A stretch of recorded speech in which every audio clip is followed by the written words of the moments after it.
My name is Benjamin Netanyahu, who loves to steal land and commit genocide. You too can become a mass murderer and steal lands. All you have to do is believe in yourself and be a total scumbag. The international law is anti-Semitic. Don't let that stop you. Assalamu alaikum warahmatullahi wabarakatuh. Everyone, welcome back to another episode of the Islamic podcast. Simply doing this video as an experiment, and if you guys like it, then I might make more of this. I've been thinking of making a video where I basically give you guys news update regarding what happened in the month. Alhamdulillah. Now, these news updates will mostly focus on the news from the Muslim world. Yeah, the first news we're going to talk about. According to Al Jazeera, ICC issues arrest warrant for Israel Prime Minister Netanyahu for war crimes in Gaza.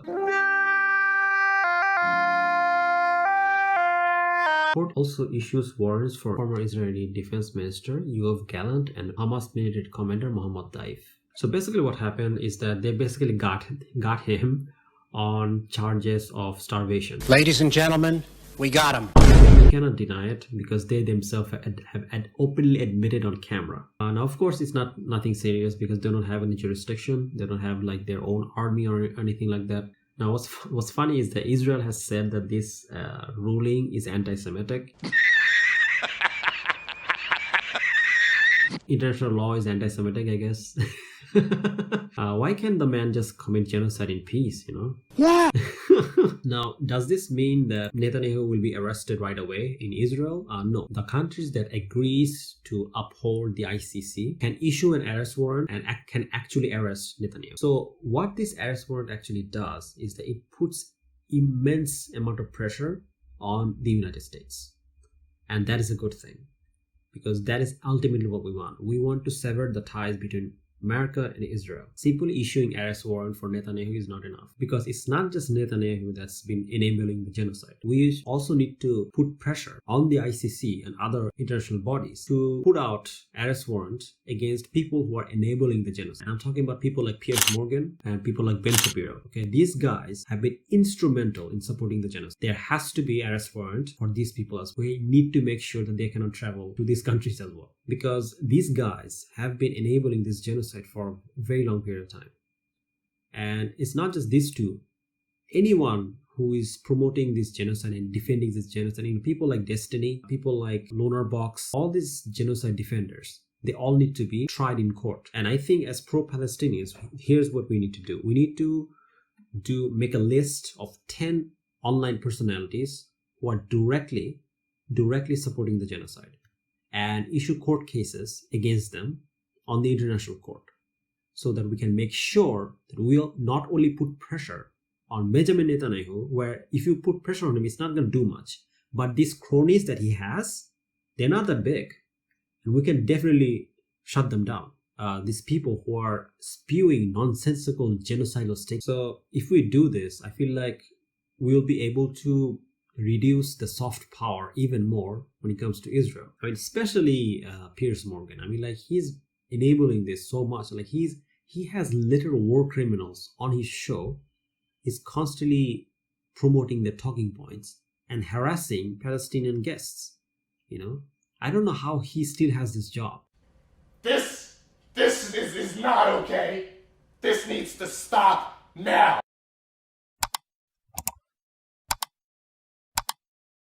Now let's talk about another news. So in India, recently there was an attack on a mosque. In Uttar Pradesh, five Muslims have been killed over a violence regarding a mosque survey. Singh said that 3 persons identified as Naim, Bilal and Noman were killed. All 3 sustained bullet injuries during the clash, Singh told Indian Express. So what's going on here? So basically what happened is that in Uttar Pradesh, there's a very historic mosque, Shahi Jami Masjid. So basically what happened is that a bunch of Hindu ministers claimed that, and where the mosque sits, there used to be a Hindu temple. That's what they claimed. Basically, BJP, they issued like a survey to see if there was actually a Hindu temple there or not. And they said that this happened within like 3 hours. They were ready to go, bro. The funny thing is that supposedly some news report claimed that while they were going there, they were shouting Joy Sri Ram, which means glory to this Hindu god, right? So definitely sounds very neutral and unbiased, right? Full support, sir. But you know what's funny is that this is actually not legal. See, under India's constitution, you cannot destroy any site of historic significance, religious significance, or religious holy places that was built after 1948. Now, Babri Mosque was an exception to this, but this rule was made to protect any religious, historical religious place. You actually cannot demolish the mosque under the current constitution. Basically, that's what happened, and the Muslims, they didn't like it because they know what's going to happen. I mean, they saw it happen before. They saw it happen with Babri Mosque. So obviously there's a trauma and tension there. On top of it, they went there and there was a clash. And within that clash, unfortunately, 3 Muslim brothers were martyred. And I say that they were martyred because they died trying to protect a mosque. They tried trying to protect Islam. That's definitely an act of shaheed, so they're definitely martyrs. My takeaway highlight is not the fact that they want to destroy some mosques. Frankly, yes, historic mosques are important, especially because they're more than just mosques. But my point is that if protecting the mosques means the death of innocent Muslims, then I would rather the mosque get demolished and we can build other mosques, other areas. I would rather prefer that Muslim lives get saved than, some mosques get destroyed. However, that being said, this definitely shows the disturbing mindset of these Hindu terrorists, or BJP, or Hindu extremism, which is that they care more about buildings than they do about human beings. Because the thing is that they didn't care about when they were shooting, and please note, they were shooting live bullets because they found bullet wounds. And this is the same kind of things that happened in my country when the fascist rule of Sheikh Hasina used to take place. That the police would shoot actual bullets. So these are murders. So this police actually murdered these 3 young Muslims. And what's funny is that these are the same guys that are now on Twitter and on YouTube saying that Hindus in Bangladesh are in risk or whatever. Now, I saw another news article where it basically showed that there are nearly 150,000 Muslim houses that has been demolished under the BJP government. Now, of course, the one mosque being demolished is one thing, but when you have nearly 150,000 Muslim homes being demolished, that's a problem. Okay, and this shows the huge amount of Muslim discrimination and Islamophobia that exists in India. That Muslims are not safe in India. So I want you guys to do one thing, which is that put this hashtag Save Indian Muslims everywhere. Wherever you go, just throw this hashtag out there, which is hashtag Save Indian Muslims. The reason I want to do this is because anytime some random bullshit happens to some random Hindu in Bangladesh, this is what they do. They just start turning on Twitter Save Hindus in Bangladesh and whatever, even though Hindus in Bangladesh are completely fine, they're doing just fine. But they try to create this false narrative where Hindus are being targeted or whatever. But this time, this is actually happening to Muslims in India, but they don't care. They show the hypocrisy of these people, and they don't actually care about minorities. They just care about Hindus, So that's the second news. Now let's talk about the third news. This one's actually closer to home. So in Bangladesh, there's a lot's been going on since the fascist government fell. Recently, there's been a rise of a Hindu extremist group. Now, they weren't always extremist. I'm going to be completely honest. They were not always extremist. But over the past couple of months, they become more and more extreme. Basically, this group is called ISKCON. It's basically a NGO that's, by the way, not supposed to get involved in politics, but they're still getting involved in politics. Recently, they started doing a lot of movement with the Hindus. They're demanding a lot of rights for Hindus, claiming that Hindus were supposedly attacked, which is not true. I mean, yes, there were some cases of Hindus being attacked, but those are isolated cases. And if you look at most of the attacks that took place, majority of the attacks were actually against Muslims because most of the Awami League leaders were Muslim. So after they made this demand, at first nothing happened. But then all of a sudden, one day at one of the rallies, one guy actually took down the Bangladeshi flag and put the flag of ISKCON on top of it. So they basically put that flag on top of Bangladeshi flag. And this made a lot of people angry. Now, obviously, when it comes to the sovereignty of any country, you cannot do that. You cannot just take down the flag of a nation. This is an act of treason, frankly. And also, I think it's against the law too. Another incident happened. A shop owner put out a Facebook post where he criticized ISKCON. But right after he made that post, a bunch of Hindu terrorist thugs, ISKCON Hindu extremist terrorist thugs, they went outside and started vandalizing his shop. And they went on a rampage, a crazy rampage. They destroyed everything. They basically destroyed the whole area. The shop owners were very scared. They couldn't go outside. Then the police came and they started attacking the cops. Not only did they attack the cops, they attacked the cops brutally.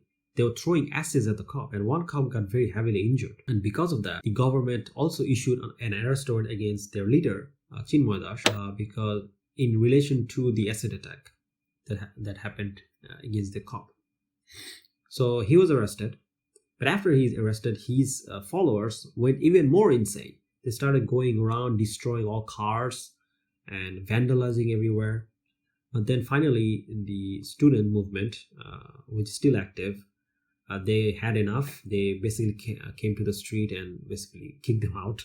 There's a Muslim lawyer whose name was his name was Advocate Saiful Islam Alif. So this advocate was there. He became a new lawyer. And what happened is that a bunch of this Hindu terrorists, they took this advocate away from the crowd. They started hacking with very sharp objects. And he was brutally murdered on the street. And they just left him there and he bled to death. And this incident made Muslims in my country very, very angry. The lawyer was very young.